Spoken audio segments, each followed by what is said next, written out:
तो जैसा आप सभी को पता है कि हमारे भैया की अब शादी में कुछ ही दिन बचे हैं। इसमें से कल के दिन हमारे भैया की तिलक भी है और मैं उसके लिए काफी एक्साइटेड हूँ। इतना कि अगले ही दिन सुबह ट्रेन पकड़ने के लिए हम सभी अपने घर से निकल पड़ते हैं स्टेशन की ओर और झटपट अपने कदमों को बढ़ाते हुए ऑटो पकड़कर हम सभी पहुंच जाते हैं यहाँ के प्रसिद्ध बनारस स्टेशन पर। स्टेशन पर पहुंचते ही प्लेटफॉर्म पर जाकर हम सभी अपनी ट्रेन का इंतजार कर रहे होते कि तभी ट्रेन आ जाती है, लेकिन हमारी किस्मत इतनी खराब होती है कि हमें बैठने की सीट ही नहीं मिलती और हमें पूरा सफर खड़े खड़े बिताना पड़ता है। थोड़ी देर में हम सभी अपनी मंजिल की ओर पहुंच जाते हैं जो कि है सादात, जहाँ पे हमारी बुआ का घर है। और वहाँ पहुंचते ही मुझे बस एक ही चीज की एक्साइटमेंट थी जो कि था शादी वाला घर देखने का। हाँ, गाँव में आते ही खेत खलियारे का तो अलग ही खूबसूरती। देखते देखते फाइनली हम सभी अपने शादी वाले घर पे आ जाते हैं, जहाँ पर आते ही पूरे घर को सजाने का काम बड़े जोरों शोरों से चल रहा था। और वहीं दूसरी ओर खान पान के अलग अलग तरह के व्यंजन भी बन रहे थे, क्योंकि शादी में खाने पीने की अलग अलग तरह की वैरायटी होना अति आवश्यक है। धीरे धीरे इस घर की बढ़ती खूबसूरती को मैं अपनी आंखों से निहारी रहा होता हूँ कि तभी मेरी मुलाकात बदसूरती से हो जाती है।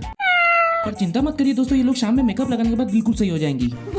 Harpic bathroom cleaner. खैर थोड़ी देर में शाम भी हो जाती है और हमारा घर चारों तरफ से पूरा जगमगा उठता है और हम सारे भाई बहन भी बिल्कुल रेडी होते हैं कि अब बारी असली फंक्शन शुरू होने की। इसकी शुरुआत ढोल नगाड़ों से कर दी जाती है, लेकिन ये आवाज सुनकर पूरे गांव वाले एकत्रित हो जाते हैं और भाई कसम से पूरे गांव वाले खाने पर ऐसा टूट पड़ते हैं कि इन्हें को कुछ खाने या लेने के लिए बिल्कुल भी जगह ही नहीं बचती है।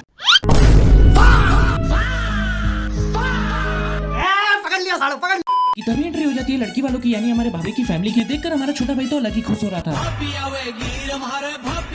और लगभग सबकी एंट्री जाने के बाद अब एंट्री लेने की बारी आती है हमारे भैया की, क्योंकि मुहूर्त के अनुसार तिलक की प्रक्रिया भी तो शुरू करनी है। इसके लिए हमारे भैया बिना समय गवाए पूजा स्थान पर आ जाते हैं। फाइनली तिलक की प्रक्रिया शुरू हो जाती है कि तभी सारी बुआ लोग एकजुट होकर रस्म अनुसार चढ़ाने आए भाभी की फैमिली के लोगों को गालियां देने लगती हैं।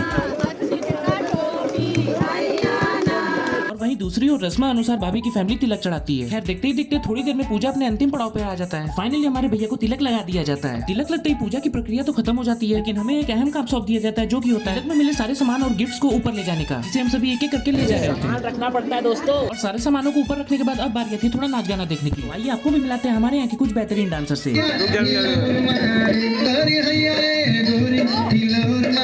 अरे रुकिए रुकिए, अभी तो और है।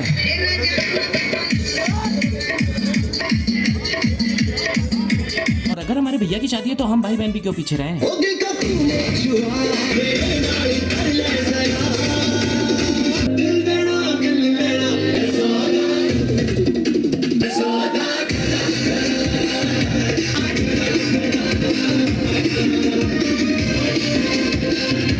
खैर भरपूर नाचे के बाद हम सारे भाई बहन एक साथ मिलकर खाना खाते हैं।